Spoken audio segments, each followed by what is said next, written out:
For most of the last 100 years, the story of America has been one of inclusion, bringing more and more people into economic prosperity and creating a larger and larger middle class. From bringing women into the middle class with the right to vote and the right to work, to bringing African Americans into the middle class by ending legal segregation and passing civil rights laws, to bringing the poor into the middle class through LBJ's Great Society legislation. But over the last 30 years since Reagan's election, it's been a very different story. It's been a story of exclusion, cutting people out of the American dream, turning the United States into a place where only the top 1% can achieve enormous economic prosperity, and everyone else has to settle to be the working poor. At first, this move to destroy the middle class was done stealthily, quietly, through clever slogans about how government is the problem, through bogus trickle-down economics, and through the brainwashing of the American electorate that greed is good, don't you know? But now, 30 years later, at a time when Americans need the government the most, at a time when trickle-down economics has been demonstrated, proven to be a failure, and at a time when the consequences of greed is good mentality was put on full display in the 2008 economic meltdown, the 1%'s war on the middle class no longer has any gimmicks. Now it's right out in the open, right in our faces, and unapologetic. Best seen in the Republican budget, best carried out by the likes of multimillionaire Congressman Paul Ryan, who wrote that budget, and multimillionaire Mitt Romney, who called that budget marvelous. Consider these numbers. In 2009, the food stamp program reduced the poverty rate in America by nearly 8%. In 2011, the food stamp program cut the number of American children living in poverty in half.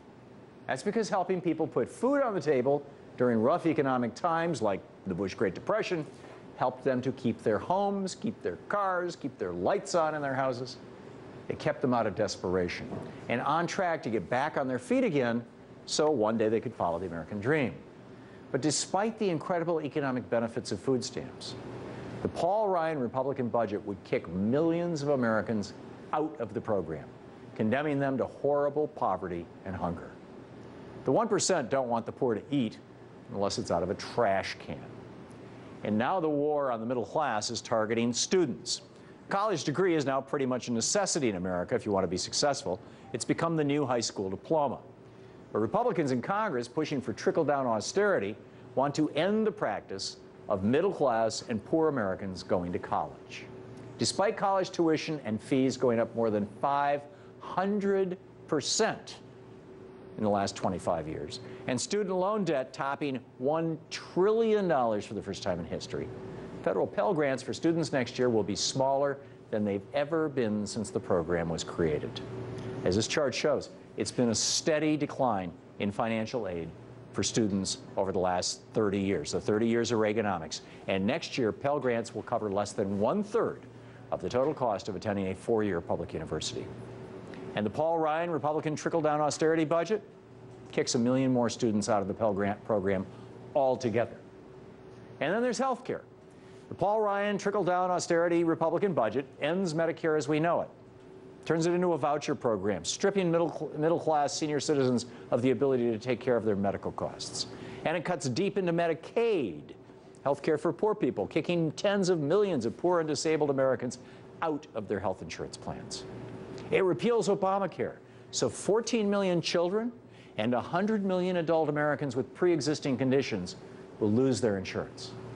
And all the savings that Paul Ryan gets from all of these cuts to America's healthcare system, those savings are going to be handed off to the top 1% as a $3 trillion tax cut, specially tuned for the millionaires and billionaires.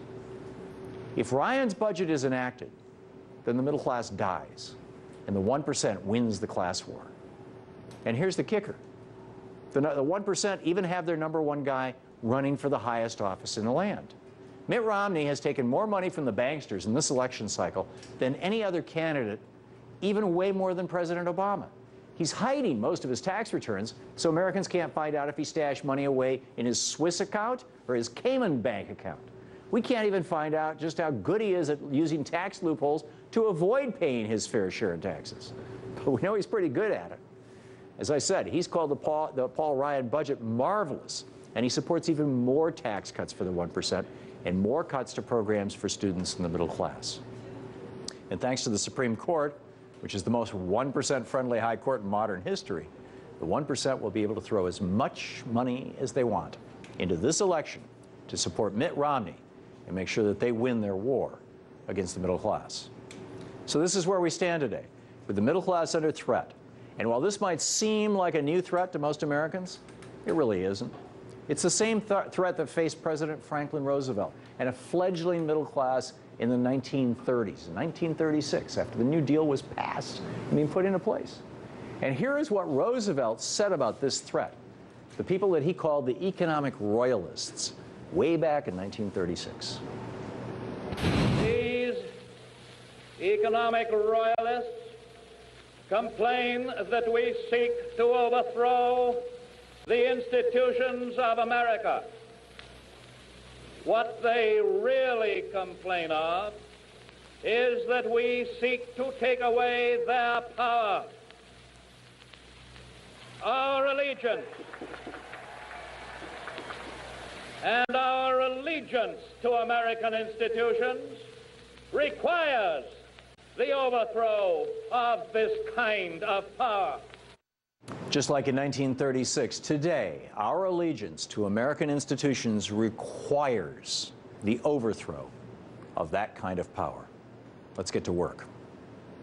That's it for the big picture tonight.